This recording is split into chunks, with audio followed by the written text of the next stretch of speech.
Okay, now I did say recently that I was going to fiddle about with the gear lever again,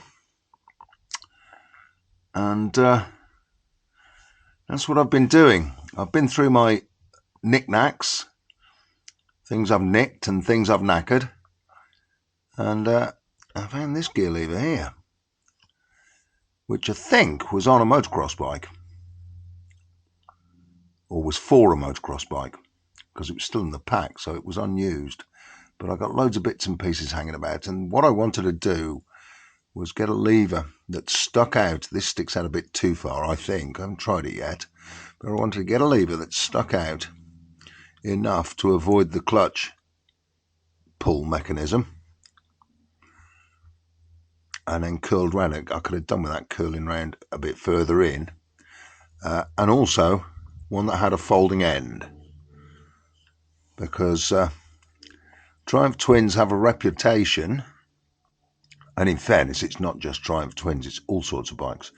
If you clout the lever, if the bike drops over or you fall off it and you clout the lever and it punches that shaft in, I believe on Triumphs it breaks or bends selectors or it buggers something up in the gearbox anyway, which is not what you want, because then you've got to start replacing internal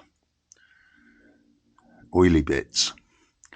So there's another trick there. I don't know whether you can see in there, but there's a spacer in there. I think that's about 8mm thick, with a 12mm hole that goes between the end of the gear lever and the clutch case. And that, if I do drop it, would stop that shaft from being able to push in, or at least help to prevent it. Now, let me just reach over here. Let me give you some details. There's the original Triumph gear lever, which addresses the clutch operating arm and mechanism by actually going downhill and then coming across. So sort of goes like that. As you can see, it's a bit longer and it's a bit better tucked in. It actually tucks into about there. Now, the downside to that is when it's on, it's you've got to have it low enough. At the highest position you can have it in means it's got to avoid that, because it's directly underneath that. So it ends up being roughly horizontal, but down here somewhere. And given that I wear, I've got three problems here really. I generally wear motocross boots, which aren't very flexible when I'm riding this. A previous injury means I just don't have that kind of movement. And I do tend to move my feet around on the pegs. Anyway, both feet, both pegs. And that's an old motocross habit.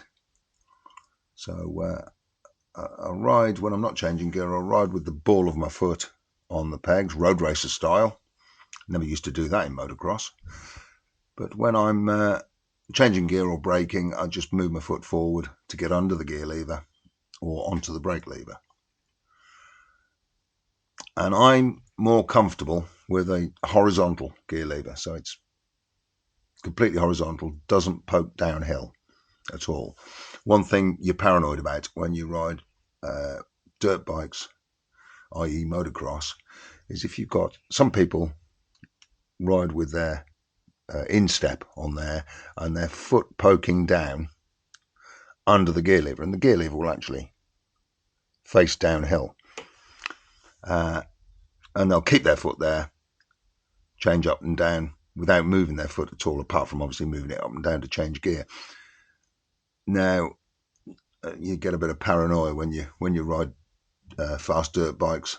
The last thing you want to do is for your toes to dig into a rock or the sand or whatever you happen to be riding on, because then that's broken ankles and broken feet, and you try and avoid injury, although I didn't manage it. So I won't have my toes poking downhill.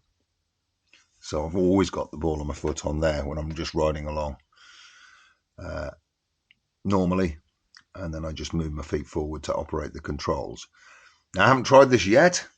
It might not last. It might last. It might not last. It's a little bit. I'm going to be on the outside of the peg to get underneath that, but that's not a big deal, given that you're it only takes a split second to change gear, and if you're giving it beans up the road, then your foot's going to be under it for maybe 10-15 seconds while you're going up through the gears. So we'll see how we get along, but it does just miss the clutch operating arm, so it will move up and down with no problem without clouting anything, and we'll see how we get along.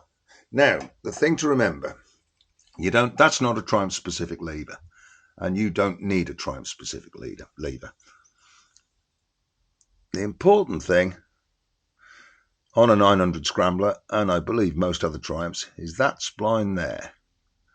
Now, I believe that the pitch of the splines, I believe on these is around about 0.5 of a millimetre.